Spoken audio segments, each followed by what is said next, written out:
So in the next section, we want to kind of bridge into understanding what really does motivate people. And so to do that, we look at Abraham Maslow's hierarchy of needs. If you've had any basic psychology, or you've taken other management or supervisory or leadership courses before, you may have heard of Maslow's hierarchy of needs. And in reality, the reality is it starts off very basic at the bottom of the ladder. Essentially, the first thing we have to take care of is food on our plate, a roof over our head. You know, we need just the basic elements of life. And so that's why if you're unemployed, gone through a divorce, major health scare, that sort of thing, you can be knocked down the ladder. I mean, you could be worried about making your basic needs. And so it's hard for people to aspire to something greater when their basic needs aren't being met. Second level is security needs. Okay, that's making sure that we're protected from danger and threats. For those who are earning a basic wage, it starts to be things like putting money away for retirement or saving for things, buying insurance policies, that sort of thing. On the social needs, then what we have is we have a need to belong. So if you think about this, if your basic needs aren't being met, you probably aren't at the level where you're ready to really put a lot of emphasis on whether you're part of a group or not. And that's where you see when people are knocked down the ladder, so to speak, they aren't thinking about the work group. They almost act withdrawn, we might say. The reason why they're withdrawing is because they're going back after their basic needs again. Okay? The next one up is self-esteem needs, achievement, recognition, respect, status. So in this case, people are looking for some external validation of what they're doing. They want to have some appreciation. They want to be thanked in public. They want to get that sort of reinforcement. And once you've accomplished all of that, then you get up to self-actualization, which is you're not doing it to fit in with others. You're not doing it to get praise and recognition from others. You're doing it because you know it's the right thing to do. You're doing it to satisfy your own curiosity. That's when you know you've kind of hit the pinnacle. So is it possible that people will never hit that? Yeah, it is possible.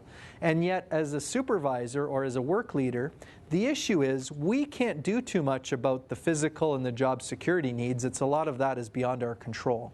What we can do, though, is we can meet people's social needs, we can meet people's self-esteem needs, and we can meet people's self-actualization needs. How? Well, you can see there. Acceptance and approval meets their social needs, helping people feel part of the work group. If you're not, if you're sort of playing favorites or not encouraging teamwork, you're helping to not meet the needs of your work group. They need to feel part of the group. They need to know that you accept them and approve of them in the work group. Then the next thing that they want up the ladder is they need recognition and praise. That's where you focus on the good things that are happening and you give them feedback. You'll generally see that people, as those needs are being met, will start to do more of what you're looking for and not do the things that you don't want them to do. And finally, at the top of the ladder, the way that you meet the needs of those people is you give them challenges. And so let me just pause right here. I want you to think back in your career up until now. Thinking back in your career up until now, what would you say when you think back to that time is how would you frame those really energizing times in your career? So think back to that. Think of that highly energizing, positive time in your career. Envision the people that were around you. Think about the projects that you were working on. Think about that.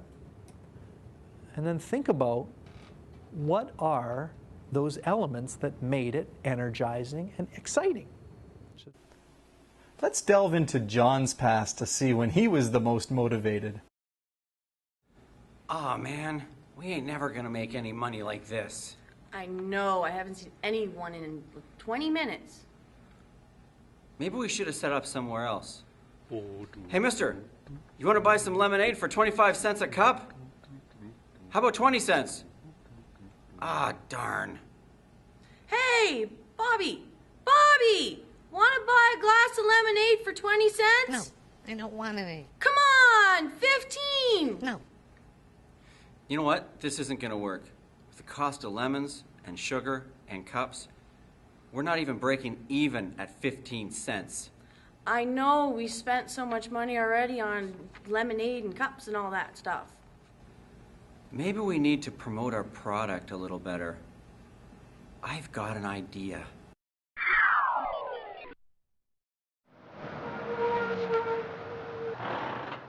Hey kids, I saw your sign down the street. You got any of that cold lemonade left? I've got a busload of thirsty people here. I love it when a plan comes together.